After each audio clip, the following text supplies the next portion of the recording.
انه بيبقى بتاعت ايه دي؟ سلامون، قالوا فين سلامون؟ قالوا ده مصر، كلم الرجال رتبوا لي زيارة وخطوط اتحطت في حضر الارض.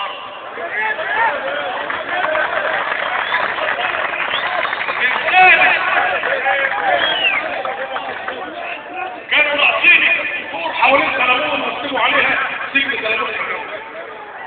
بعد كل اللي عمله، بعد الضرايب اللي عنده الشباك اللي عنده المكن، عمل كل حاجه فتحقق في عهده التنميه. فعشان بقول سلامون الخصوصيه اقول في جمله واحده بين زياره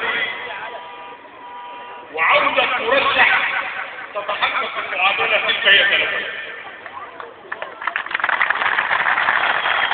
بين زياره وليد ووصول مرشح للرئاسه تبدا سلامون. وقد يكون مرشحا له صحيفه ثوابت. كان برضه لو عملوا سلامون سجن وكتبوا سجن ابن سلامون العمومي كنت هتدخل جوه تلاقي تفتح تلاقي حد قاعد. لما جاء الخبر في سنه 91 لما رحت انا وعبد المجيد سجن ابو زعبل بنفتح كده حد قاعد.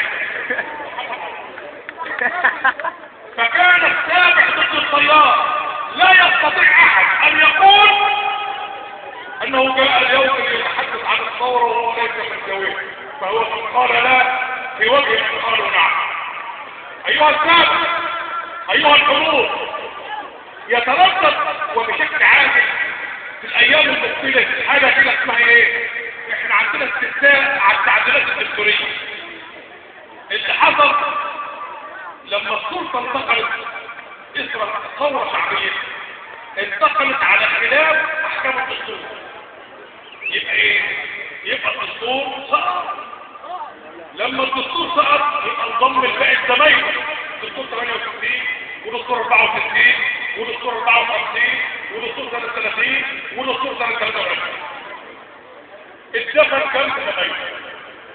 فجأة قالوا ان احنا عايزين نتكلم في تعديل 6 مواد مطروحين للنقاش وعايزين ناخد رأي الشعب فيه.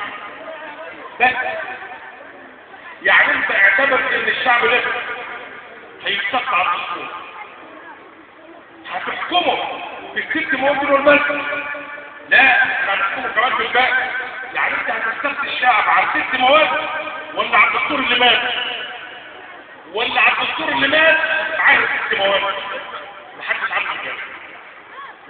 2، اشمعنى هتختار الدستور اللي توفر بتاع 73 ومش هتاخد مثلا الدستور 68 ولا الدستور 64 ولا غيره؟ لو هتتعب. طب لو بعثت تاني وكانت لك قدرات البعث والبلاد، هتستفتي الشعب انت بتبعث انت قبل الدستور ده هو؟ لا. طب انت عايز ايه؟ عايز تستفتي الشعب على 6 مواد. طب تقول هيكون في الحكم؟ لا. طب انت عايز ايه؟ محدش عارف. 2، انت هتعمل انتخابات؟ تعملها ازاي؟ بالرقم القوي. ايوه، شكلت مجلس الشعب وكل الرجال قاعد وانتخبت الرئيس وجه الرئيس عشان يحدث قدام المجلس. هيحدث ولا الدستور والقانون ولا يحدث الطلاب الثلاثه؟ لو هيحدث الدستور هو ال6 مواد ولا اللي باقي رقم؟ ولا هيشكل الدستور ويرجع نهيد تاني ونبدا من جديد واحنا على طلع دستور جديد؟ محدش عنده كده. طيب انت بتعمل ال6 بقى بتعمل على ايه؟ هو انا الوقت بعد ما سقط التوظيف ونحر الفرعون انت عايز ايه؟ نقول ان الطريق الى جهنم محكوم بالنوايا الحسنه وتلك القاعده. اذا نريد دستور تتكافئ فيه السلطات، نريد السلطه تقابلها مسؤوليه. الرئيس في الدستور المصري يا حضرات لا سلطان عليه ولا يمكن، فاخذ حق الهي. الله فقط، الرب فقط هو من لا يفعل وهم يفعلون. من ذا الذي يستطيع ان يساعد الرئيس في الدستور بما يعني سأطلع عليكم فرقا؟ لو به الرئيس يحلف ايا كان يمينه للمجلس وقام خارج وقال له روح انت طالب خليني المجلس، يملك المجلس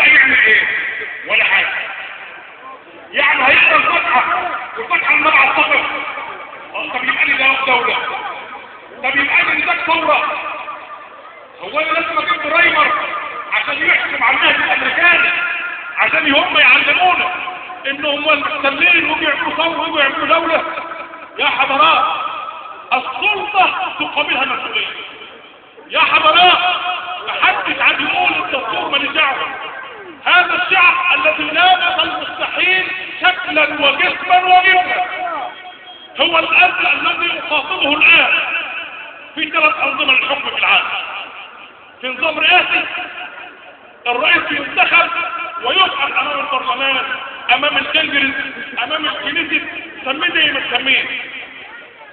وبعدين هذا الرئيس يستطيع الكنيست ولا الكونجرس ان يعزله وان يحاسبه وان يسحب الثقه. واستمعوا الى اذهانكم كلينتون لما كان بتحاسب على موضوع مونيكا امام البرلمان.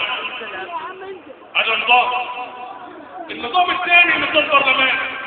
الشعب ينتخب ومجلس الشعب او البرلمان يعين وزاره ويرسم السياسه العامه ويحاسب الوزاره غلطت ولا ما غلطتش ويعدلها او يغير السياسه. ده النظام البرلماني. في حاجه بقى النظام ما انزل الله به من سلطان اسمه الشبه الرئاسي.